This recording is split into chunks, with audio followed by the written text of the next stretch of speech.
So the NFL has filed a grievance now with the NFLPA about their yearly report cards on team infrastructure. What does this mean? To understand this story, you need a little background on what these report cards are. Going back 3 years now, the NFLPA has done a type of survey with their players to figure out what teams are doing the most in terms of facilities, training staff, equipment staff, health in terms of like food, fitness, things that you need to support a football team. It's the union trying to get feedback from their players. As a Washington Commanders fan, I have very much enjoyed this because 2 years ago, we were dead last in these rankings when Dan Snyder was still the owner. And because Josh Harris came in with an incentive as a fan of the team to invest in the infrastructure, the team saw a jump to 11th last year with improvements across the board from this franchise. The league has now sent 3 cease and desist letters to the NFLPA, and I can explain every single one of them. First, simply, it was just a claim that this whole thing was in violation of the collective bargaining agreement.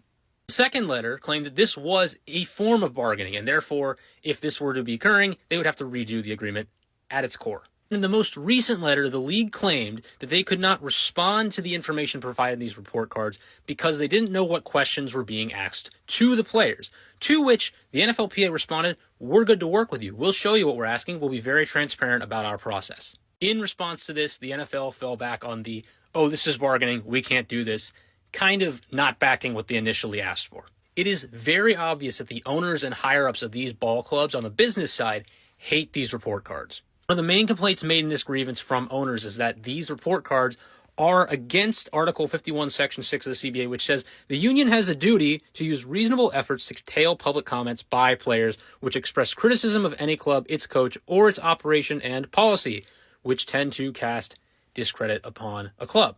To which I say, I think it's pretty reasonable what they're doing. None of this is blatantly criticizing the league. They are showing information, using information from players and saying, hey, we would like this to be improved. This is our feedback for the league to do a better job. It's not ad hominem. The league is claiming that they do not have evidence for the claims being made in these report cards. However, about 1,700 players are being surveyed, direct employees to the league. It's pretty good anecdotal evidence, I would say. And by the way, there are only 1,696 active players in the league at one given time. This doesn't count practice squad members who may have been surveyed as well, but that means almost 90% of players in the league, maybe a little less than that, have been surveyed for these. In a country that has pretty poor labor laws, this is just another example of people who have a lot in terms of ownership of the NFL going after their employees who also make a decent amount of money, NFL players, but take on the brunt of injuries and maleffects of this game and effectively are only doing it because they want to protect their public image. To which I say, what public image? Most of these owners are hated already.